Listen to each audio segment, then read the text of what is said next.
Donc aujourd'hui, on est très content de recevoir Vincent Guigues, qui est professeur en informatique à l'Agro Paris Tech. Donc Vincent, on a souhaité qu'il nous fasse part de ses recherches sur les questions LLM, puisqu'il est spécialiste du sujet, mais pas que. Vincent est en contrôle, hein, il est spécialiste de l'apprentissage machine, en particulier système de recommandation, d'analyse de séries temporelles, bref, un spectre large, y compris en particulier le sujet d'aujourd'hui, celui de l'IA générative. C'est un sujet qui nous intéresse à l'IRT, d'où ce séminaire Ad Systemix, mais qui est aussi collabilisé avec notre séminaire, notre série séminaire qu'on anime dans le cadre du programme / projet IA générative pour l'industrie. Donc, dans l'audience, je crois, j'espère en tout cas qu'il y a aussi des chercheurs plutôt du côté de l'industrie.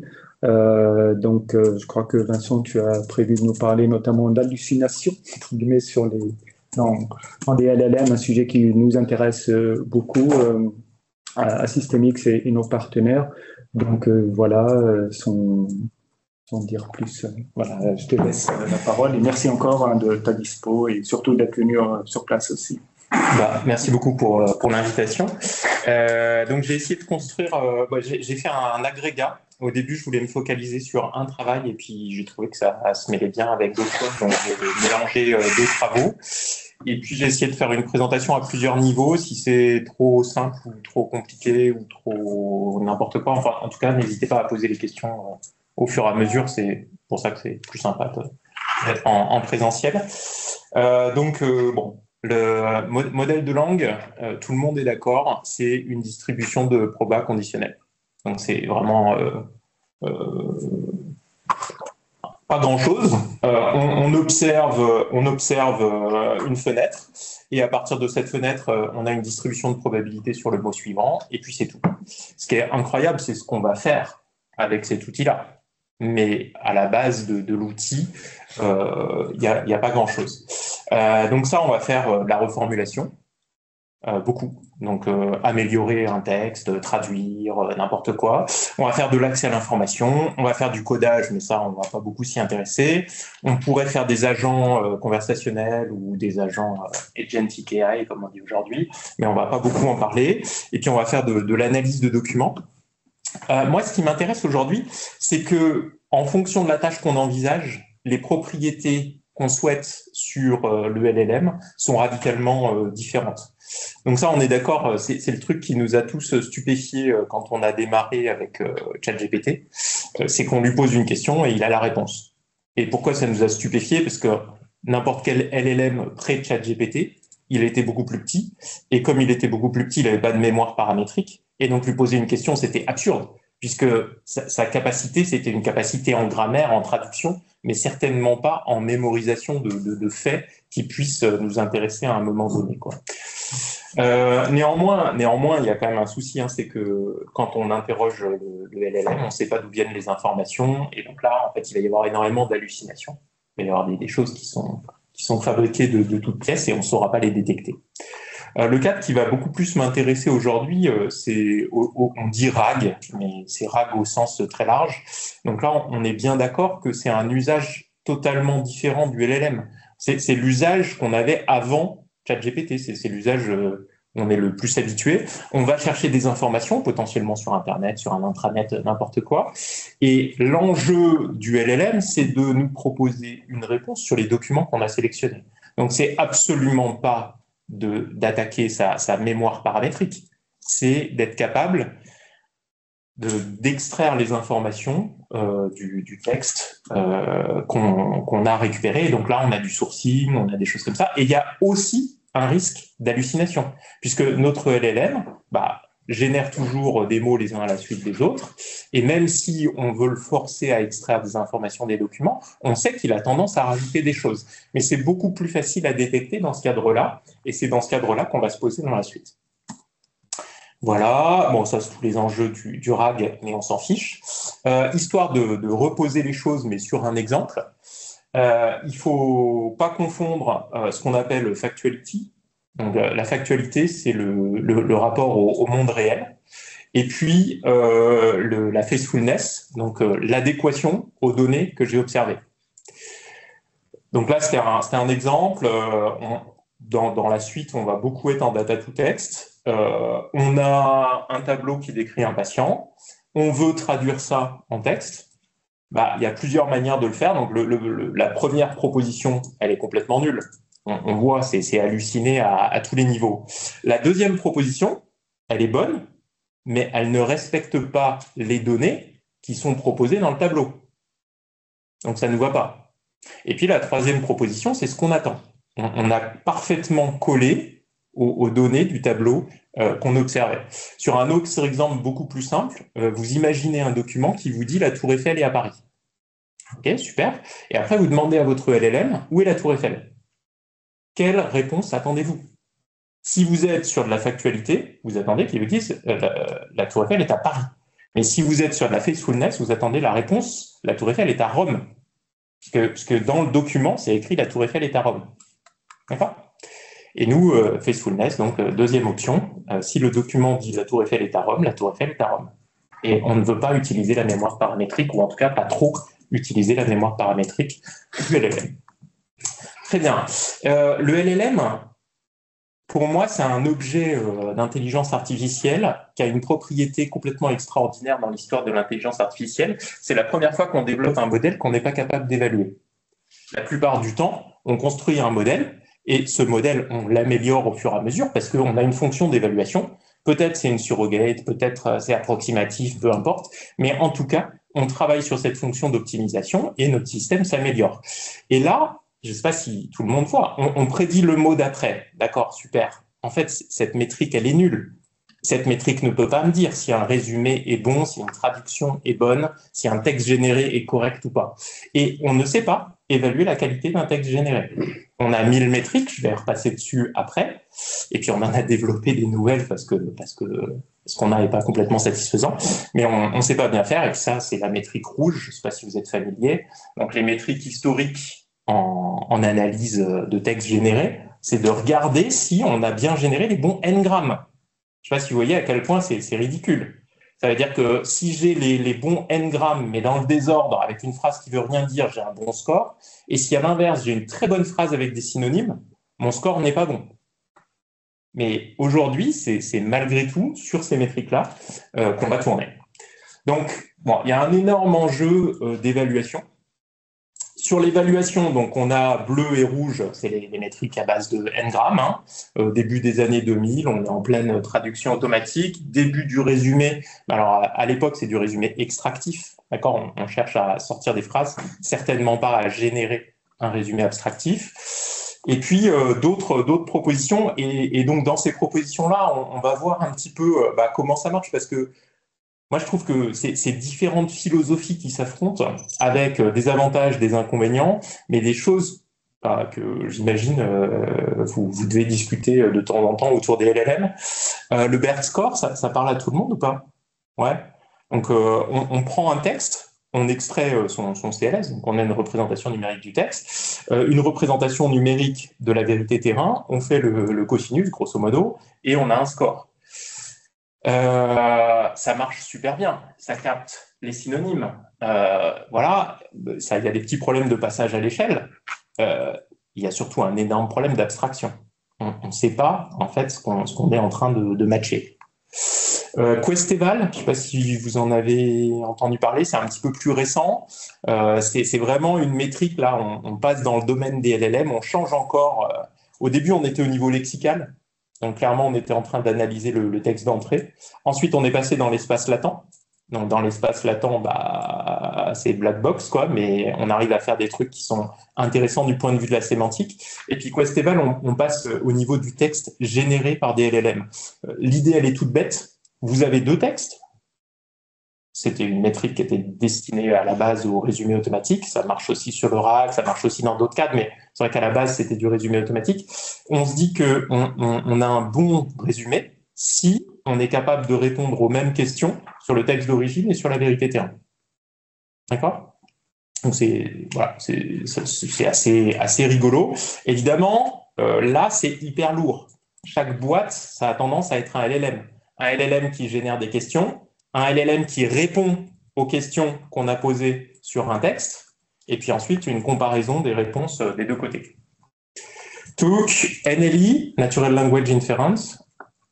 Donc là, c'est pareil, ça c'est des tâches historiques en traitement automatique de la langue. Dans ces tâches historiques, il y en avait plusieurs. Hein.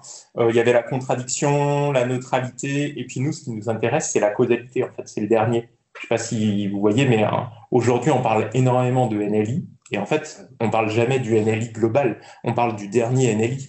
Le dernier NLI, c'est quoi? C'est des systèmes qui disent, si j'ai une phrase A et une phrase B, je me demande si la phrase B est bien contenu, supporté en termes de faits par la phrase A. Voilà. Donc, c'est évidemment des choses qu'on pourrait utiliser pour valider des textes qui sont issus de LLM. Et puis, la grande tendance ces 3 dernières années, c'est LLM as a judge. Pareil, je ne sais pas si vous avez déjà entendu ça. Ce n'est pas vraiment un article, c'est une philosophie générale. Et grosso modo, c'est la philosophie générale du moment. Hein. On prend n'importe quoi, on le met dans GPT et on regarde la sortie. Donc, on est bien d'accord, comme on ne se place pas au niveau de la génération, on se place au niveau de l'évaluation de la génération. Donc, on a déjà payé une fois pour le LLM et on est en train de repayer assez cher en donnant le document et la vérité terrain et on demande à GPT ou un autre quelle est l'adéquation entre ce document et la vérité terrain. Ça coûte cher. Le vrai souci, c'est qu'on ne sait pas pourquoi il y a un score qui sort. Et voilà, en fait. Notre vrai problème, c'est que ça marche. Donc, actuellement, la chaîne industrielle de traitement de ces données-là, elle passe par ces systèmes-là parce que c'est la meilleure manière d'évaluer un texte généré. Bon. Parence, pareil, ça c'est plus du data to text. Là, on revient à une notion d'entité. Question answering, je me demandais si j'arrivais à répondre aux mêmes questions sur le texte généré que sur la vérité terrain. Ici, je me demande si c'est les mêmes entités, les mêmes chiffres dans la vérité terrain et dans le texte généré. Mais évidemment, c'est pareil, il y a des défauts puisque je regarde en fait la présence ou l'absence des entités. Donc c'est super, ça me permet de dire ce chiffre, cette entité est bien présente dans les données que je cherche à modéliser, mais ça ne me dit pas si j'ai fait les bons appareils. Toc, et puis l'extraction d'entités nommées. Bon, les défauts, je pense que je vous les ai bien fait précédemment. Là, j'ai juste profité pour mettre les références associées aux métriques précédentes. Maintenant, qu'est-ce qu'on a fait? Ça, c'est des petits travaux qu'on a fait avec un stagiaire et puis un doctorant l'an dernier. On est parti sur le LLM as a judge, mais on a essayé d'être un petit peu plus fin et puis de quantifier de comprendre la quantification du score qui est donné par un LLM. Premier cas d'usage, c'est un RAG. Donc, vous avez classiquement la question, la réponse qui a été proposée et puis la vérité terrain. Et là, c'est un truc qui me tient un petit peu à cœur parce que j'ai pas mal bossé sur l'extraction d'entités nommées. Donc, au début, je m'étais dit, c'est évident, pour évaluer ce genre de choses, il faut qu'on extrait les entités et qu'on matche les entités. Sauf que ça, c'est pas très satisfaisant parce que sur les entités, on n'est pas assez bon. Si on a 80% de capacité d'extraction des entités, en fait, ça fait une métrique qui, derrière, va pas être fiable dans suffisamment de cas. Je sais pas si pour moi, en tout cas, aujourd'hui, on a radicalement changé de manière de faire de l'extraction d'informations.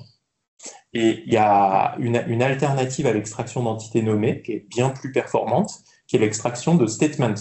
Donc, on dit au modèle de langue de reformuler en fait des phrases en éléments simples qui correspondent à des triplets RDF, sauf qu'on ne lui demande pas les triplets RDF parce qu'il n'y arrive pas. On lui demande des phrases qui correspondent à ses connaissances et là, il y arrive avec une efficacité absolument redoutable. Et donc, normalement, vous comprenez la chaîne de traitement qu'on a construite. On prend notre réponse, on la transforme en statement parce que là, on a une perte qui est proche de 0.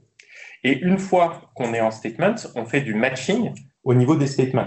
Donc, on se demande si les statements sont bien supportés par la réponse. Et donc, on construit une métrique. Et comme on se pose cette question-là statement par statement, on a une quantification. On dit sur ce triplet, on est bon. Sur ce triplet-là, on n'est pas bon. Sur celui-là, on est bon. À la fin, on a une précision, rapide, F1, tout ce qu'on veut. Et donc, notre chaîne de traitement, qui s'apparente de base à un LLM as a judge, puisque j'ai pris un LLM et je l'ai appliqué, elle me sort quand même un chiffre que je suis capable d'interpréter en termes d'évaluation de la faithfulness.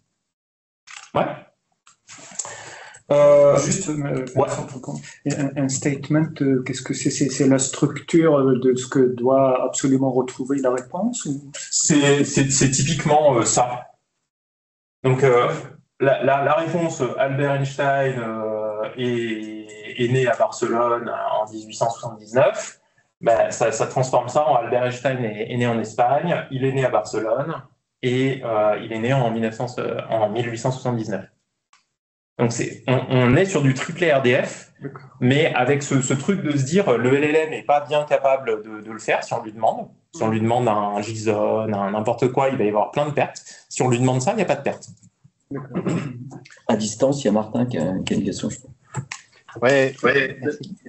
Vincent, moi, c'est par rapport justement à ta dernière phrase, il n'y a pas de perte. Généralement, on a du mal à, même à ça, à faire rentrer un LLM, à lui faire exactement ce qu'on veut. Là, pour composer tes statements, tu n'as aucune perte. Tu as toujours une phrase comme tu veux. Bon, ok, je suis passé vite. Faut être honnête, il y a de la perte. La perte est sans commune mesure avec celle qu'on a quand on demande des triplets RDF. Donc, on est bien meilleur, quoi. Mais si, évidemment, il y a de la perte. C'est l'hypothèse que la perte est acceptable. Dans ce cas-là. Voilà. Bah, après, rien d'autre. Ça marche, quoi. Voilà. Et évidemment, bon, il y a différents modèles de langue. Ça marche mieux avec d'autres, ça marche moins bien avec d'autres. Ça, vous avez l'habitude. Mais c'est très compétitif avec du LLM as a judge, alors qu'on va utiliser des modèles de langue qui sont beaucoup plus petits. Pour l'extraction de statements, il n'y a pas besoin d'avoir des gros modèles de langue. Il n'y a pas besoin de la prise en compte globale du texte. Donc, on espère être un petit peu plus frugal en faisant ça. Ça, je passe vite, on s'en fiche, mais c'est juste pour dire que comme on est capable de quantifier notre réponse, bah, si de l'autre côté, on a un score binaire oui-non, on peut commencer même à faire de la courbe ROC, à savoir quand est-ce qu'on peut mettre un seuil pour dire c'est bon ou c'est pas bon vis-à-vis de notre métrique qui, elle, est continue. Et puis, ça m'amuse, mais ça, vous aurez compris, parce que c'est exactement la même proposition que la précédente. Comment vous feriez ça si vous aviez à l'implémenter aujourd'hui?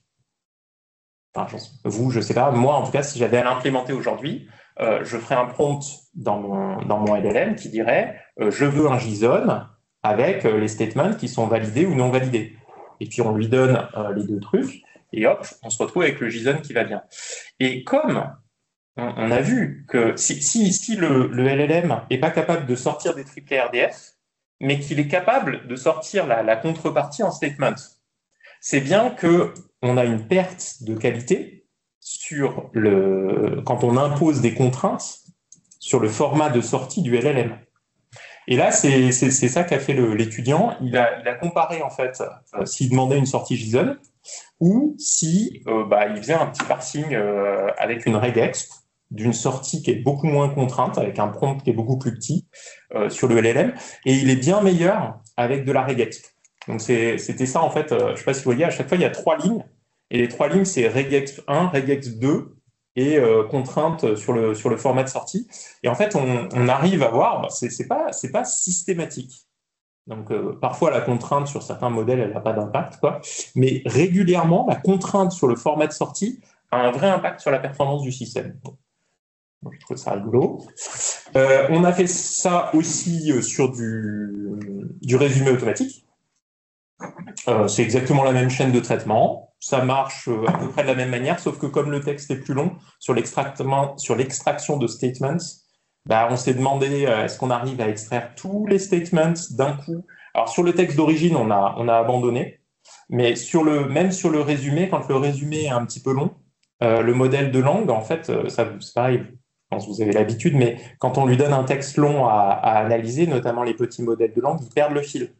Et donc, ça peut valoir le coup de découper un petit peu le texte à analyser. Et de nouveau, on a obtenu des bonnes performances. Et donc, on avait à la fois cette quantification et des choses comme ça.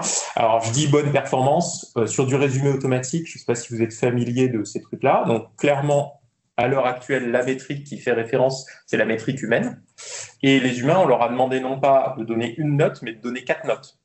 D'accord, sur le fait que ce soit fluent, consistant, cohérent et pertinent. Bon, nous, on est bon sur l'endroit où on doit dire si les faits sont bien présents.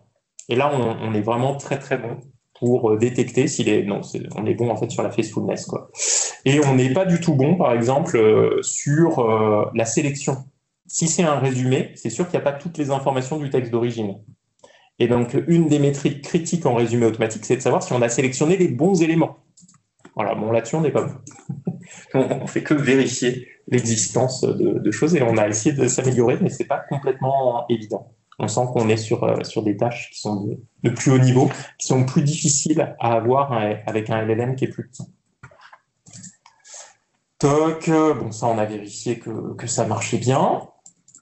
Voilà, bon, les LLM sont efficaces pour extraire des entités, pour extraire des relations, mais en fait, ils sont bien plus efficaces à extraire des statements. Ça, c'est ce que je vous avais déjà dit. Pour moi, c'est une vraie réflexion sur l'usage de ces outils-là. Et voilà. Ça marche? Donc, volet 1, c'était une présentation de comment on évalue un petit peu cette faithfulness, parce qu'en fait, c'est pas évident du tout. Et puis, le volet 2, c'est comment on l'optimise. Parce que ça serait quand même rigolo d'avoir des modèles de langue qui, naturellement, font moins d'hallucinations que ce qu'on avait précédemment. Donc là, c'est pareil, j'ai commencé très, très basique. Tout le monde est bien d'accord. On a un transformer avec plein de blocs énorme sur les derniers GPT ou Llama. Derrière, on a de l'apprentissage spécifique parce que par défaut, le modèle de langue, il ne fait que prédire le mot d'après. Si vous voulez qu'il réponde à des questions, il faut lui donner des questions et des réponses et forcer le résultat. Et puis ça, on sait que c'est pas suffisant. On sait qu'il faut en fait lui donner, je sais pas si vous êtes familier des tâches flancs ou autres, mais en fait, il faut lui donner plein de tâches parce que sinon, il se spécialise sur des réponses à certaines questions. Et pour qu'il réponde bien à n'importe quelle question, il faut qu'il ait vu des questions dans des tonnes et des tonnes de domaines. La question, c'est comment on transforme le modèle de langue à ce moment-là pour le forcer à aller vers les réponses qu'on lui impose. Et la réponse est, c'est du fine-tuning ultra classique. Ouais, c'est de la cross-entropie. Hein. Je prédis le mot d'après et je dis, non, c'est pas ce mot-là, parce que moi, je sais que le mot que j'attendais, c'est celui-là. Tout le monde est familier avec le fine-tuning. ChatGPT, ils ont quand même introduit autre chose, c'est le preference tuning. Le preference tuning, c'est quoi? C'est de dire, si j'ai un humain qui est capable de me dire cette réponse est meilleure qu'une autre, c'est de la relation d'ordre, alors je peux améliorer mon modèle de langue en essayant de le faire aller vers les meilleures réponses. Et sauf que ce que ChatGPT a dit, c'est ça, on aurait pu le faire en fine-tuning classique. Il suffit de lui faire prédire la meilleure réponse et pas la moins bonne. Mais en fait, ChatGPT dit non, on est bien meilleur si on fait ça en apprentissage par renforcement avec un reward qui compare la meilleure et la moins bonne. Donc en fait, le renforcement nous permet de basculer, déjà sur des scores qui sont non dérivables, qui sont imposés par les humains, mais aussi sur de l'apprentissage contrastif, plutôt que de l'apprentissage de voilà quelle est la réponse que j'attends. Et cet apprentissage contrastif, il a un impact qui est complètement différent sur la transformation du modèle de langue. OK ? Et donc, l'algo qui permet de faire ça, c'est PPO. Donc, Proximal Policy Optimization. C'est un algo comme un acteur critique, quoi. Et donc, moi, je suis absolument pas familier de ces algorithmes d'apprentissage par renforcement. J'ai révisé un petit peu avant de venir, mais voilà, ouais, ça c'est l'état de l'art. Si, on va quand même passer dessus. Moi, je suis pas du tout familier de ces algos d'apprentissage par renforcement, mais ça coûte cher et c'est instable. Enfin, je ne sais pas s'il y en a parmi vous qui jouent avec. C'est assez méchant, hein. Le fait de faire de l'apprentissage contrastif, déjà, ça veut dire qu'on est en train de jouer sur la comparaison entre deux modèles de langue. Ça veut dire que les modèles de langue, vous en avez chargé deux en mémoire. Évidemment, il y en a un qui va prendre le gradient, mais il y a aussi votre reward model qui doit prendre du gradient. Donc, il y a plusieurs fonctions de coût. Et il y a des équilibrages. Et on va y revenir, j'ai les formulations qui sont un petit peu plus loin, mais dans PPO, en fait, il y a un terme qui dit « je fais du sampling, je veux optimiser mon reward ». Facile. Et puis derrière, vous avez au moins 2 ou 3 termes qui disent juste « je mets des clips sur le gradient, je mets une KL divergence ». En fait, je mets des garde-fous partout pour ne pas que mon nouveau modèle s'éloigne trop de l'ancien, parce que je sais que sinon, ça va diverger rapidement. Et ça me donne un algo qui est assez lourd à optimiser et qui est assez instable, quoi.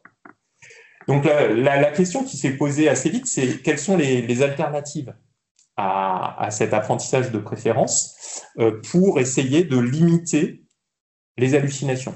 Donc, on avait bossé là-dessus dans l'équipe il y a déjà quelques années, et on s'était dit, si on a de l'annotation au niveau token, on peut se faire un décodeur multibranche, et le multibranche, il va essayer de se dire, bon, il y a une partie du langage classique, il faut que ce soit fluent, quoi.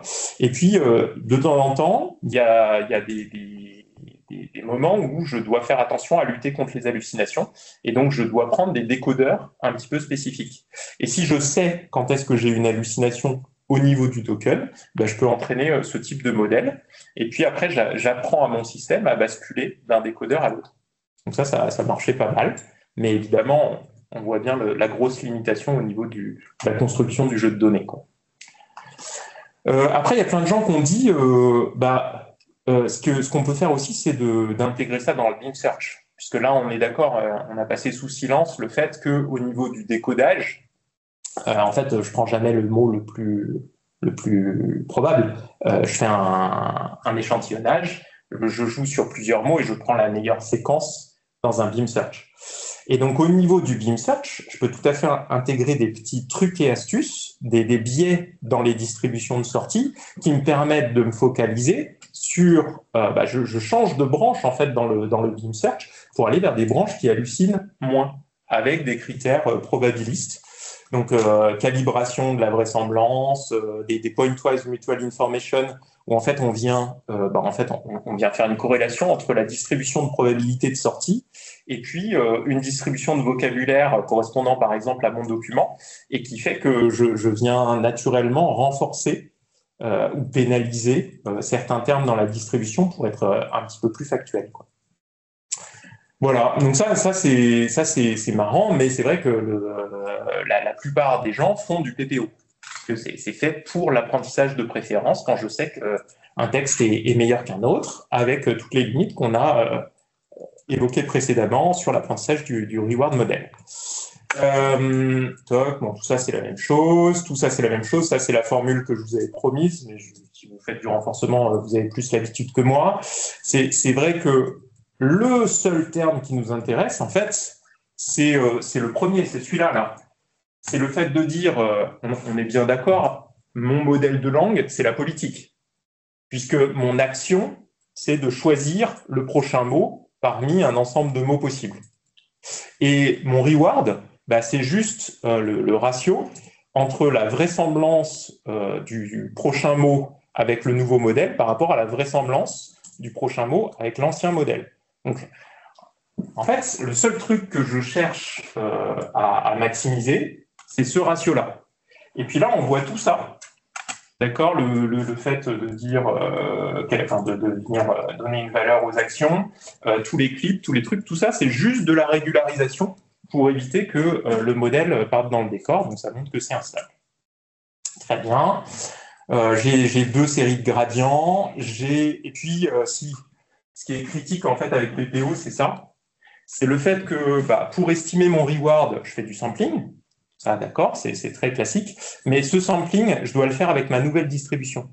Donc, en gros, ça veut dire que si vous vous mettez à l'intérieur de l'algorithme, vous êtes en train de faire du sampling à chaque batch, puisqu'à chaque batch, vous allez mettre à jour votre politique, vous allez mettre à jour votre modèle de langue, et à chaque batch, vous êtes obligé de faire du sampling, et ça tue complètement l'efficacité de l'algorithme. Alors, toc, très bien. Derrière, il y a DPO. Et ça, les doctorants qui ont bossé dessus, Florian et Song, ils sont venus nous voir un jour et ils nous ont dit, voilà, il y a un article qui dit qu'on peut faire du renforcement sans renforcement. Je ne sais pas si vous êtes familier. DPO, en fait, c'est un article de Radford et compagnie qui dit on va optimiser un truc au sens de la cross-entropie, mais on va vous démontrer, et l'article est assez simple à lire, il n'y a pas beaucoup d'étapes, quoi. On va vous démontrer que si on choisit bien la fonction coût, qui est une cross-entropie à la fin, mais avec le bon terme d'estimation, quoi, eh ben, on vous garantit que c'est la politique optimale au sens d'un algorithme de renforcement. Et le seul truc qu'ils introduisent, c'est le fait qu'on soit en contrastif. Donc, il va nous falloir un terme positif et un terme négatif. D'accord ?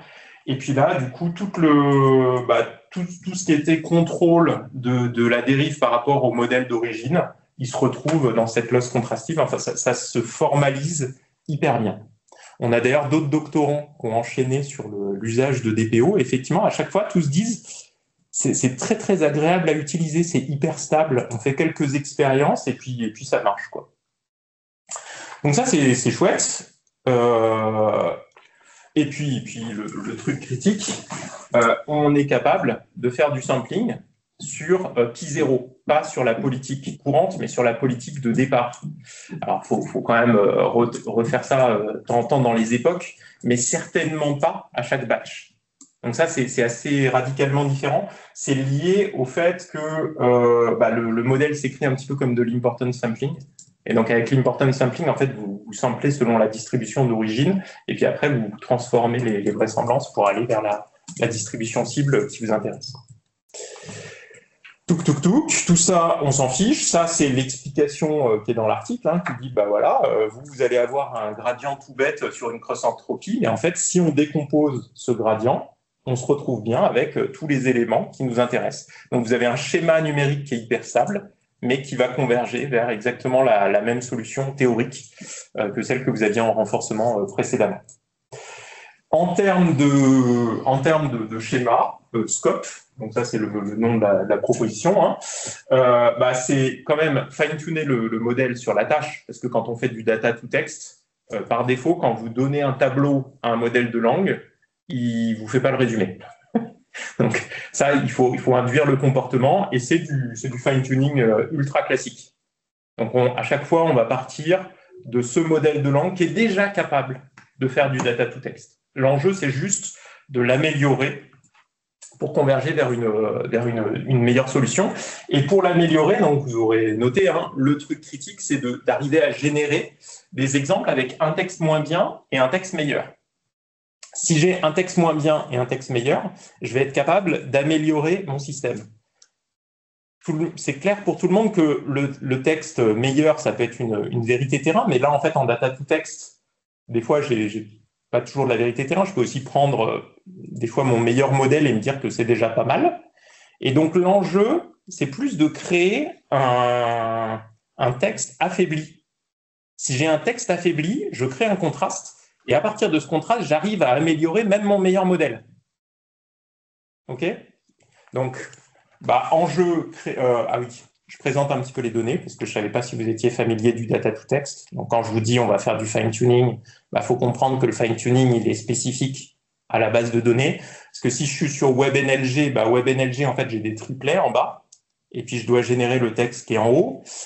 Si je suis sur Toto, qui est assez connu, je ne sais pas si vous voyez, on a des métadonnées sur un tableau, et puis on a des cases qui sont highlightées.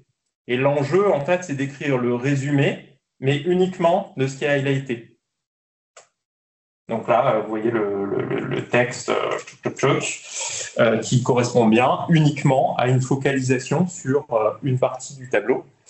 Et puis, Theta QA. Donc, Theta QA, là, c'est du Table Question Answering. J'ai mis un exemple, mais il y a plusieurs exemples qui ont été utilisés dans l'article. On a une table, on pose une question. Donc là, c'est plus du highlight, il y a une question, et puis il faut y répondre en utilisant les éléments de la table. Toc. Et donc, on revient à la principale contribution de l'article que je présente, construire des échantillons affaiblis. Donc, construire des textes qui répondent à des tâches de data to text, mais qui présentent des hallucinations. Et pourquoi c'est la principale contribution? Parce que c'était dur, en fait.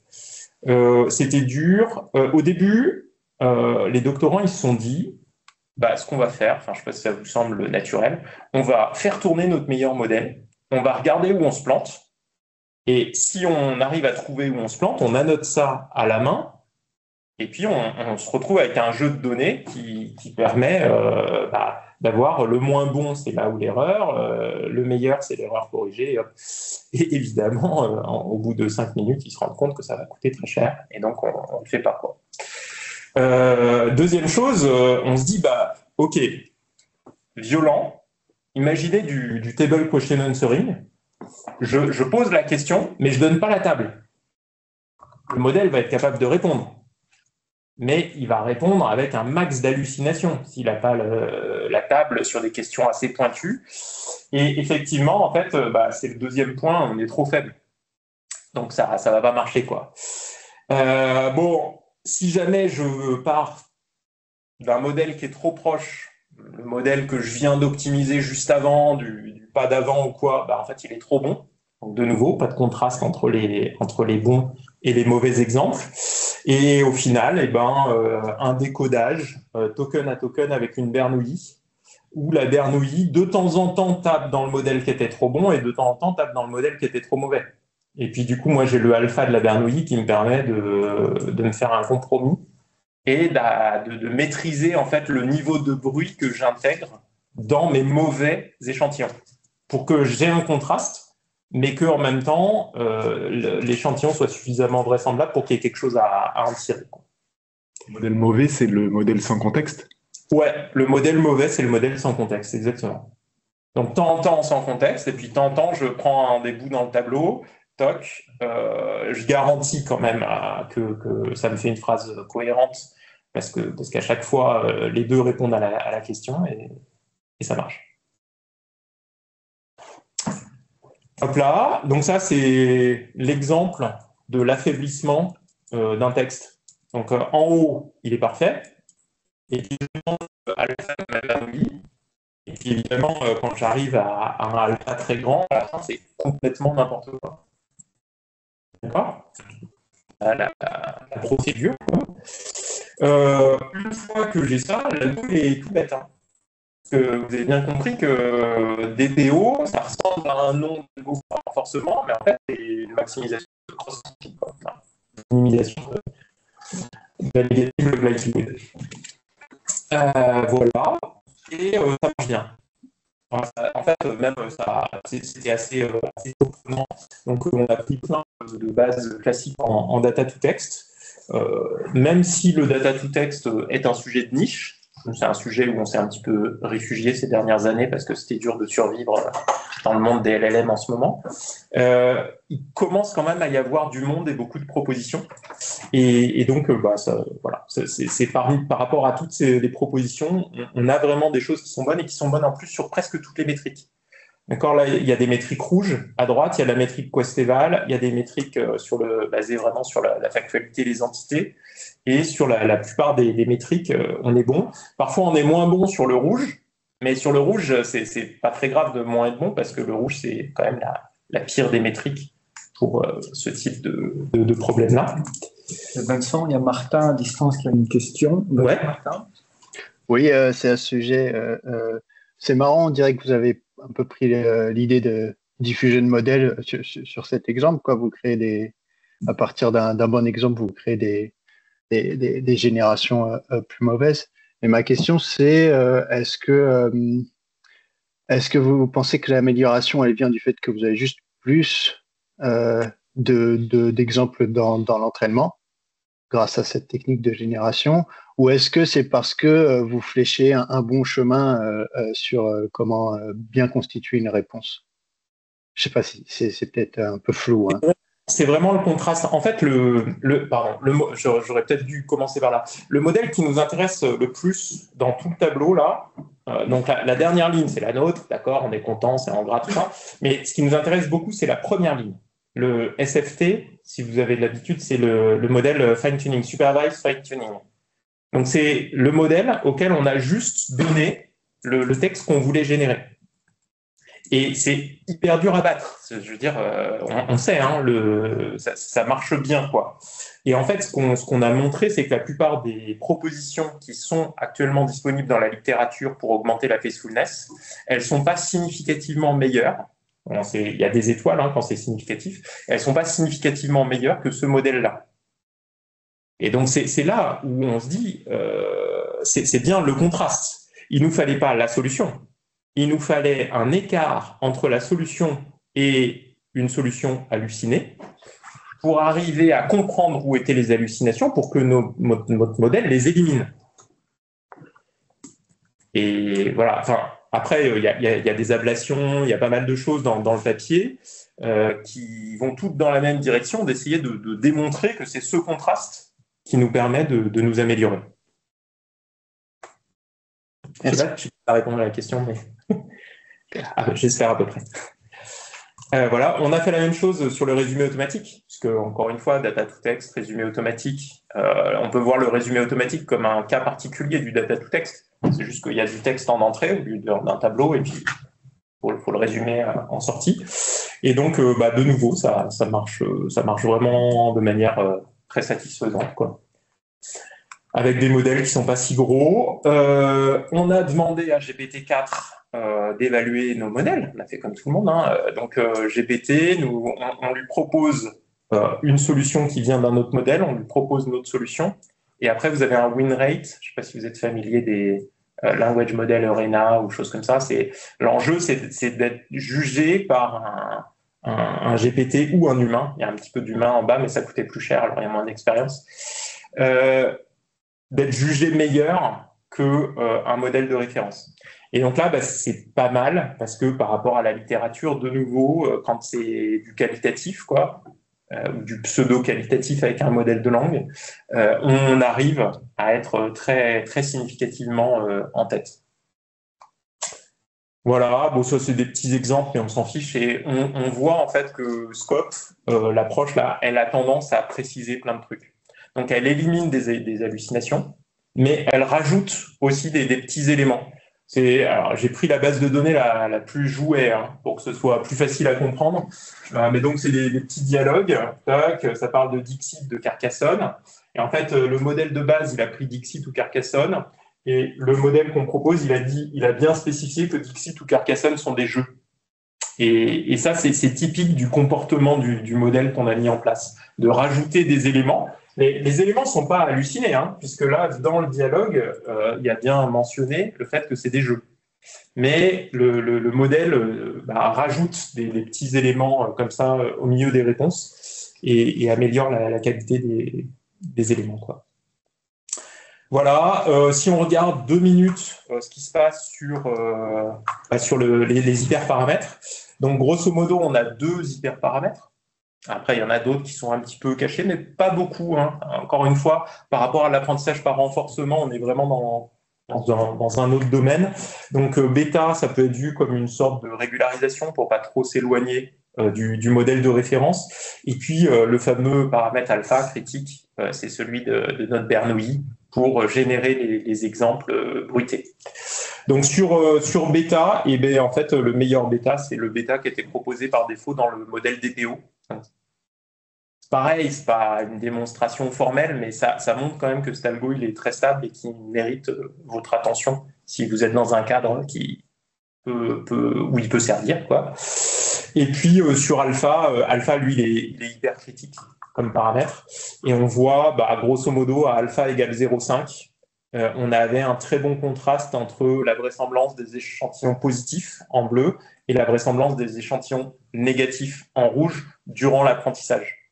Donc là, ça, en fait, ça montre l'ampleur du gradient qu'on va être capable d'appliquer sur le modèle de langue. Et donc, il est essentiel de bien choisir les alphas. Quand on est sur des alphas qui sont trop grands, avec des exemples qui sont trop faibles, ben, on repère en fait en pertinence sur le gradient qu'on calcule. Et il y a bien un alpha optimal au milieu, quoi. Voilà. C'est tout ce que je voulais vous raconter aujourd'hui. En conclusion, moi, il y a des questions philosophiques qui m'intéressent aujourd'hui. C'est, est-ce que tout le boulot qu'on a fait, ça a un sens ou ça n'a aucun sens? Je sais pas si c'est des questions que vous vous posez, c'est pas, là, je vais chercher beaucoup trop loin. Mais on est sur des modèles qui vont halluciner par construction. Puisque le premier transparent, c'est bien ça, c'est une distribution de probabilité conditionnelle. Et la question, c'est si on enlève 10% des hallucinations, ce qui serait absolument remarquable, est-ce que ça a du sens ou est-ce qu'en fait, pour l'utilisateur final, ça ne change rien? Puisque l'utilisateur final doit savoir qu'il est face à un modèle qui hallucine. Et donc voilà, bon, je suis quand même convaincu que ça vaut le coup d'essayer. Et je suis très content qu'on ait fait ce boulot-là, mais c'est une prise de recul qui me semble importante vis-à-vis des utilisateurs qui sont au contact de ces outils-là. Et puis, je déteste le terme de frugalité, parce qu'aujourd'hui, les gens ils font de la frugalité sur des modèles à 12 milliards de paramètres, et en fait, ils se rendent pas compte qu'il y a 5 ans, c'était des modèles qu'on avait du mal à gérer, quoi. Et que les transformers de 2017, c'est 100 millions de paramètres, et que les 100 millions de paramètres, ça rentrait pas sur une carte graphique, quoi. Bon. Et donc, faire de la frugalité à 12 milliards, je trouve ça fantastique aujourd'hui, mais néanmoins, j'utilise le terme, puisque tout le monde le fait, il n'y a pas de raison. Est-ce que les approches RAG sont plus frugales que des approches basées sur la mémoire paramétrique des LLM? Et c'est une vraie question, hein, parce que si je veux juste poser la question à mon LLM, ce que tout le monde fait avec ChatGPT aujourd'hui, j'ai besoin d'un LLM qui est colossal. Tout se joue sur la mémoire paramétrique, c'est directement proportionnel à la taille du réseau. OK. Si je passe en RAG, alors c'est vrai, j'ai besoin juste des fonctionnalités d'extraction. J'ai besoin en fait de très peu de mémoire paramétrique. Donc super, j'arrive à faire avec des modèles bien plus petits, mais on est bien d'accord aussi que je passe un input, un prompt qui est colossal. Parce que je passe ma question et je passe tous les documents que je dois analyser. Donc, dans les matrices d'attention, qu'elles soient en n carré ou en n log n avec les systèmes, je suis quand même sur en fait un coût qui est très important. Et savoir quelle approche est la meilleure, c'est pas du tout évident. Alors, mon espoir, c'est que sur une approche RAG, on maîtrise quand même beaucoup mieux les hallucinations. Et donc, on espère être capable de donner des garanties à l'utilisateur, quoi. Et si l'accès à l'information devient critique aujourd'hui, notamment sur le problème de véracité de l'information, quoi, effectivement, peut-être que cette approche RAG, même si elle n'est pas plus frugale, elle est plus intéressante pour savoir où on va. Voilà. Et oui, non, ça, on s'en fiche complètement. C'était pour faire un petit parallèle avec DeepSeek. DeepSeek, on est d'accord, le groupe c'est quoi le R? Relative? Non, machin, Policy Optimization. Bref, l'algo de renforcement sur les groupes, en fait, il est comme DPO. Enfin, c'est un algo de renforcement. Il est moins stable. Néanmoins, il n'y a pas de critique. Donc, il n'y a qu'un seul flux de gradient à l'intérieur du système. Et c'est simplement qu'ils ont trouvé une fonction de reward qui est hyper stable et qui ne nécessite pas d'être corrigée. Donc ça, c'est quand même hyper malin. Et ça montre que un des enjeux critiques autour des LLM aujourd'hui, c'est bien cette étape de fine-tuning finale avec des systèmes d'apprentissage de préférence, quoi. Merci beaucoup, Vincent. Il nous reste du temps pour des questions. Est-ce qu'il y en a des questions à distance ou ici, dans la salle? Alors moi j'ai une question / réflexion donc sur la partie générer une mauvaise réponse dans le but de contrastive. Moi, la première idée que j'ai eue quand vous avez dit qu'est-ce qu'on pourrait faire, c'est potentiellement on altère des parties importantes de la réponse, en sachant que ça, c'est un terme important, et donc si on le fait basculer, si on le change aléatoirement, on fait une perturbation qui va créer une mauvaise solution. Et la première réflexion qui m'est venue après ça, c'est mais si on fait ça, on risque un peu de biaiser le contraste et de en fait traiter certaines hallucinations, mais pas d'autres. Ouais, en effet, la solution plus aléatoire et intéressante. Mais est-ce qu'elle n'a pas finalement le même impact, c'est-à-dire trouver une forme de gradient particulier et de générer finalement des biais dans le modèle? Et vous avez dit que le modèle commence à présenter un certain comportement de surspécification. Ouais. Et donc, est-ce que vous avez fait d'autres politiques pour voir un petit peu... C'est la meilleure qu'on a trouvée. Les doctorants, ils ont énormément bossé. Enfin, d'ailleurs, ils étaient deux parce que tout seul au début, Florian, il a déprimé qu'une fois qu'ils ont été deux, ils ont été capables de faire des trucs bien plus efficaces et plus en profondeur. C'est le débat. Okay. C'est quand on change des entités, le biais est énorme. En plus, il y a des petits artefacts dans les phrases. Oui, on a essayé. Et ça marche. Et des conclusions justement sur finalement vous faites des formes d'alignement et justement ça marche vraiment beaucoup moins bien. Ça marche vraiment beaucoup moins bien. Et nous, on est content parce que ça marche mieux, mais on est loin de la solution parfaite parce que c'est évident que dans notre génération, d'ailleurs on voit bien. En fait, le paramètre clé dans toute notre architecture, c'est l'injection de bruit. Et dès que la solution est trop bruitée, pas assez bruitée, pas assez raisonnable, le système n'apprend plus rien. Donc c'est critique et c'est sûr que la ligne de crête qu'on a empruntée pour construire des exemples qui ont du sens et qui permettent de créer un contraste dans la bonne direction, c'est un biais. Et donc, dans l'optique justement de traiter des hallucinations, la première étape, ce serait de définir c'est quoi l'hallucination qu'on souhaite vraiment maîtriser. Et ensuite, on pourrait designer potentiellement un process contrastif lié à répondre à cette typologie d'hallucination pour réaligner un modèle. Avec cette idée de concevoir justement le réalignement dédié, justement par bruit dirigé potentiellement sur une direction qui nous intéresse. Alors, notre espoir, c'est, encore une fois, là, on est bien d'accord que tout le système, il a été réinitialisé pour chaque base de données, parce que les sont assez différentes et le fine-tuning sur les modèles est différent. Et donc, notre espoir, c'est que la procédure qu'on a, elle s'adapte bien à différents cadres. Donc, on se dit, si on est dans un nouveau cadre avec un nouveau type d'hallucination, mais qui est souvent lié à un process, en fait, plus global, on espère s'y adapter via cette procédure-là, quoi. Bien. Oui, Raphaël, une question. Et en fait, Kevin a un peu dit exactement ce que je voulais dire aussi. En fait, ma question, c'est, du coup, j'ai l'impression qu'il faudrait un petit peu caractériser les hallucinations en premier lieu pour identifier des typologies d'hallucinations et derrière, en fait, justement, identifier un peu, je pense que c'était aussi ce que tu voulais dire, identifier du coup quel bruit générer pour contrer ce type d'hallucination-là. Ouais.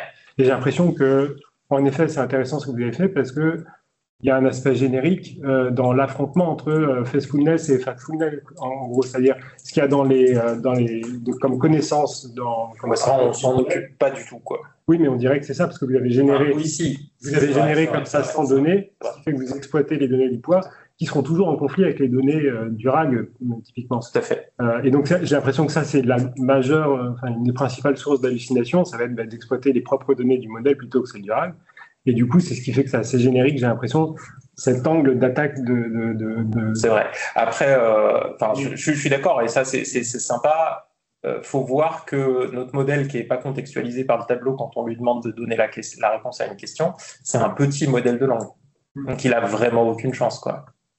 Donc, est-ce qu'on est en train de s'opposer à la mémoire paramétrique? Pas vraiment, parce que c'est des modèles qui en ont très peu. Oui, mais qui doivent être représentatifs de ce que doivent aussi connaître peut-être d'autres modèles. Enfin, je sais pas. Oui. Peut-être qu'il y a c'est les modèles les plus classiques et tout ça, mais c'est pas les modèles à 70 milliards ou 175 milliards qui ont vraiment une mémoire d'effet. Est-ce qu'on...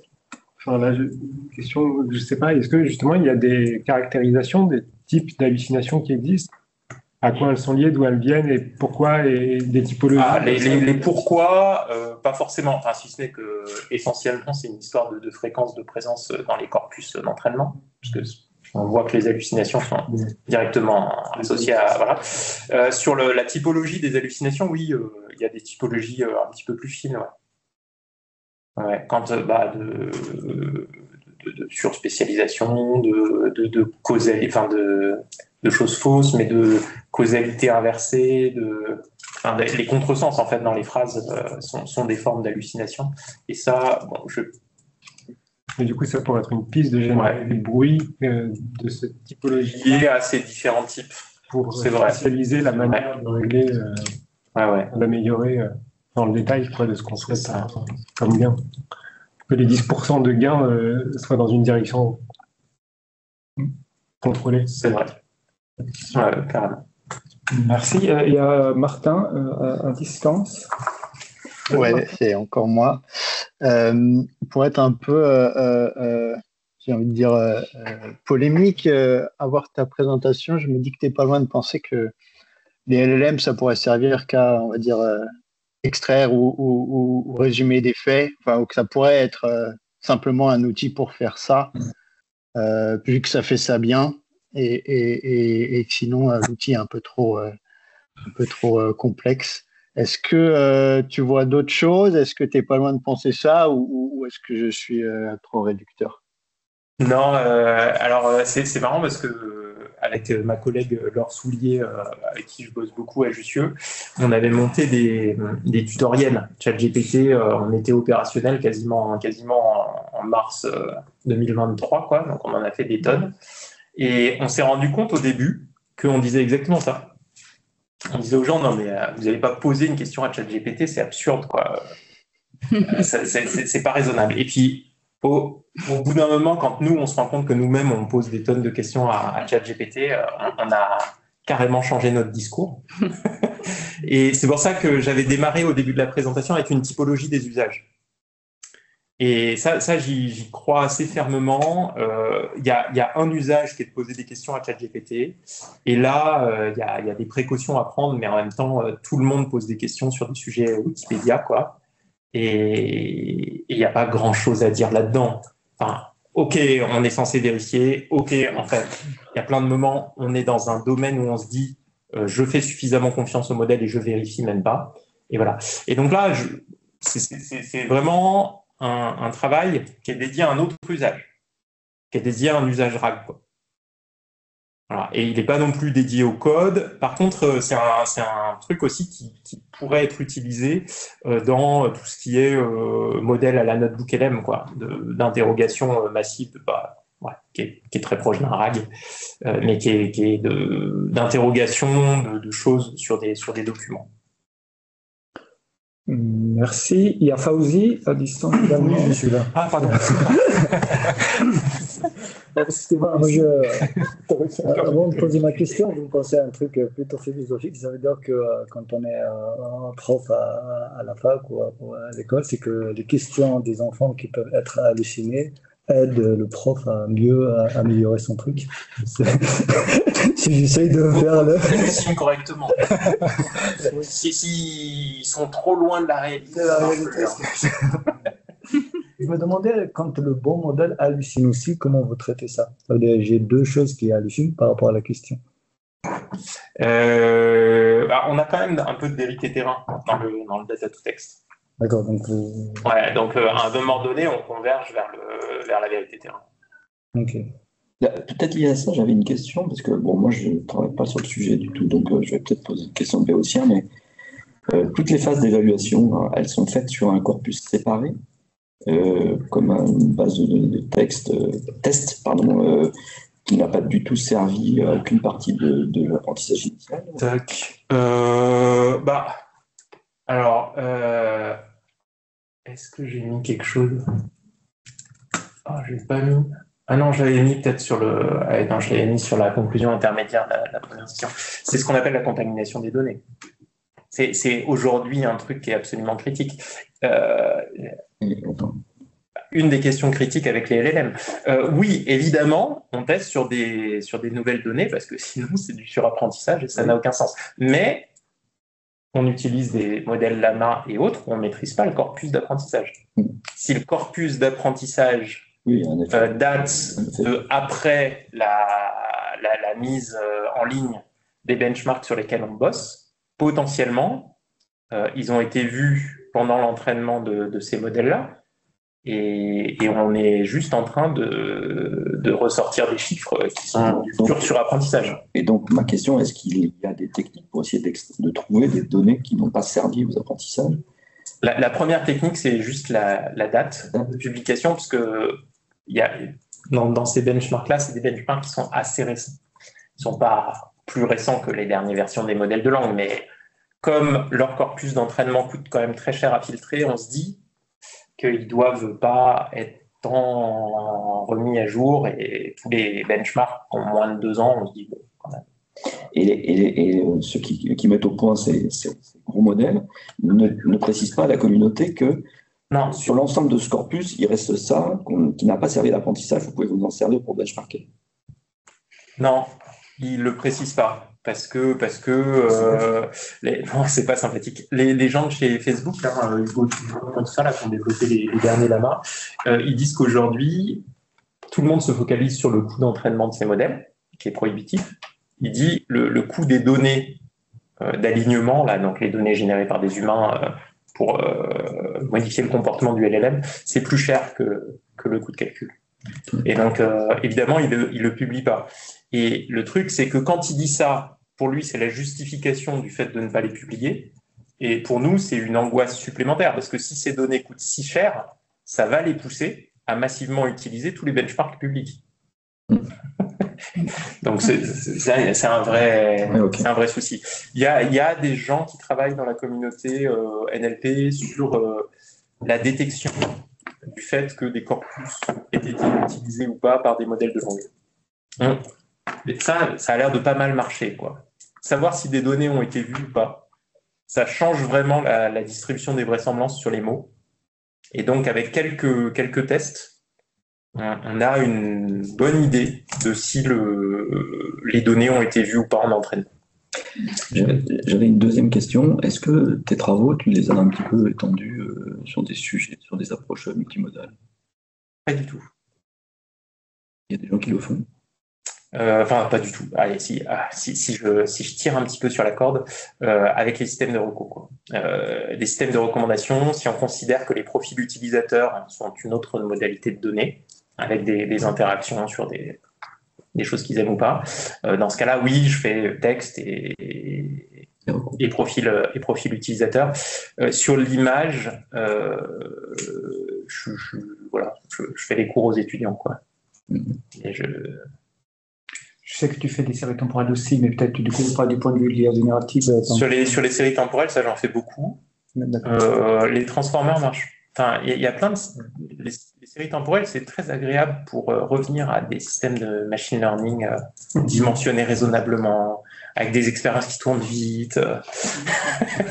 On change complètement de niveau.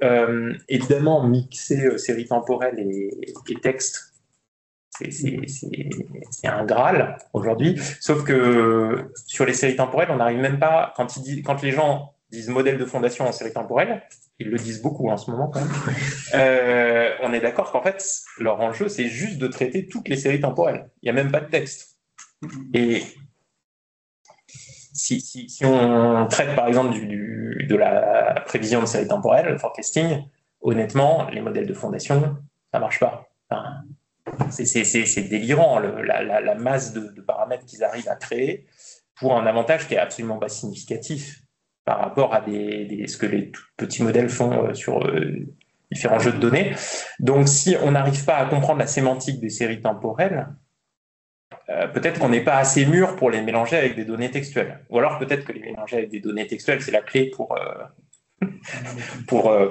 justement prendre du recul sur les séries temporelles. Mais donc non, moi je pense qu'actuellement il y a très peu de travail. Enfin, il y a tous les travaux jouets là, de captionning, de courbes et de choses comme ça.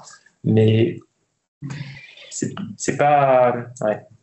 Merci. J'avais une question en lien avec celle de Patrice aussi. Du coup, comme c'est difficile d'avoir des bonnes données entre guillemets pour l'évaluation, est-ce que par exemple dans le monde industriel, je ne suis pas industriel, mais peut-être certains sont connectés, ou a priori on pourrait s'attendre à ce qu'il y ait des jeux de données internes de qualité. Du coup, est-ce qu'il ne resterait pas même une brèche à ces industriels pour pouvoir espérer que les LLM, une fois utilisés, évalués sur des bases de données de qualité, puissent participer à contribuer à améliorer leur performance en interne.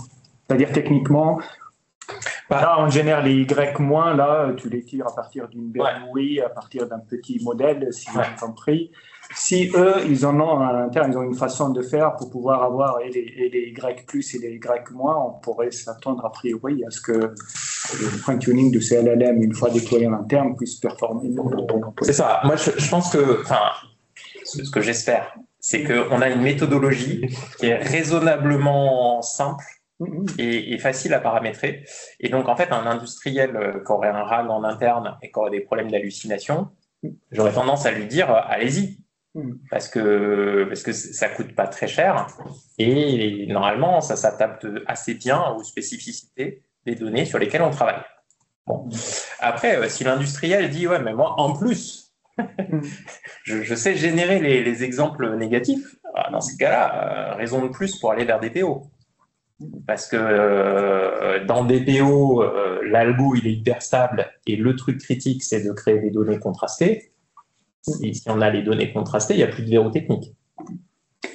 J'avais une question plus technique sur des PO que, si j'ai bien compris, je trouve ça en effet très très intéressant de mon point de vue, c'est que plutôt que de faire de l'apprentissage par renforcement classique en allant récompenser ce que peut être une bonne prédiction, là on se place dans un cadre purement de maximum de vraisemblance avec une régularisation qui s'applique en négatif sur les jeux, sur les mauvais exemples, entre guillemets. C'est une grosse entropie sur des couples d'exemples positifs négatifs. C'est ça, donc il suffit d'avoir ce couple de jeux donnés, les bons, les mauvais, et puis de faire minimiser cette copie classique. Et ça, du coup, ma première question, tu la minimises avec une descente de gradient classique ou... Donc, c'est ça. La procédure, elle s'apparente à du fine-tuning. Oui, d'accord. Et puis, pour ton bêta, là, a priori, tu accordes de la même importance aux exemples. Ouais, le bêta, c'est un système de contrôle pour pas que le modèle s'éloigne trop. Mais si tu avais, si le alpha était connu, tu aurais eu le alpha par ici, le 1 - alpha par là, peut-être. Ou c'est différent. Le alpha qui sert pour te générer les bons et les mauvais exemples, celui-là, il est supposé être inconnu. Ah oui, celui-là. Non, on aurait pu régulariser avec. Ah oui, non, celui-là, pour nous, c'est l'impact. Le bêta, honnêtement, ils ont fait quelques expériences et puis ils ont dit c'est bon, quoi. On ne touche pas. D'accord. Donc, c'est-à-dire du point de vue de l'usage, si on a des bons ou mauvais exemples, on pourrait. Des bons et moins. Ça évite d'avoir à régler le alpha. Parce que si on a, il n'y a plus de procédure de construction des exemples brutés si on les a. C'est très intéressant. Je ne sais pas s'il y a d'autres questions, remarques, notamment. Moi, j'avais une dernière question. Tu peux revenir, slide 18. Donc, il me semble que tu as présenté dans un premier temps des travaux qui se basait sur une méthode de réduction des hallucinations par, lors du process de génération de la séquence des tokens, choisir les chemins qui étaient censés pas générer sur la base d'un critère d'entropie. Ouais. C'est des modifications, en fait, on modifie la distribution de probabilité en sortie, et donc ça peut se faire dans la procédure de beam search. Et donc, dans cette procédure, tu obtiens une forme d'indicateur qui est capable de te dire un peu une forme de criticité de certains termes et un rapport avec une forme de confiance épistémique du modèle, et donc sa capacité ou non à être confiant ou susceptible de générer des hallucinations. Est-ce qu'il n'y aurait pas un moyen de capitaliser sur ces concepts dans les autres travaux et dans la politique de génération de la... Les doctorants, c'est ça qu'ils sont en train de faire. D'accord. C'est exactement ça qu'ils sont en train de faire, parce qu'ils disent c'est trop bête d'avoir à fallu tuner chaque modèle. Et si on arrivait à le faire au niveau du post-traitement, bah, on aurait un système générique de lutte contre les hallucinations dans n'importe quel. Ouais, c'est exactement. Il faut que j'attende la prochaine publication. Voilà. Très bien. Pardon, oui, je sais ce que ça me fait. Si jamais on déployait un système et qu'on était capable de monitorer quand il y a des hallucinations et de générer une base de données à partir de ça, donc il y a aussi les spécificités de ce modèle-là qui pourrait générer un dataset qu'on pourrait après utiliser pour des PO. C'est un peu comme la même idée initiale qu'ils avaient. Ouais, sans doute. Mais si on imagine que le truc est déployé, que... C'est clairement un des enjeux avec ces algos-là, c'est de générer des bons couples de samples et de les générer, si on est capable de les générer en masse efficacement, bah, derrière l'algo, il coûte pas très cher, quoi. Par rapport à PPO où on doit le faire avec la politique courante ou à chaque batch où c'est un enfer, quoi. Ouais, le goulot d'étranglement computationnel, il est là, ouais. Très bien. D'autres questions? Peut-être une dernière à distance? Je ne les vois pas. En tout cas, merci beaucoup encore Vincent pour cet excellent exposé.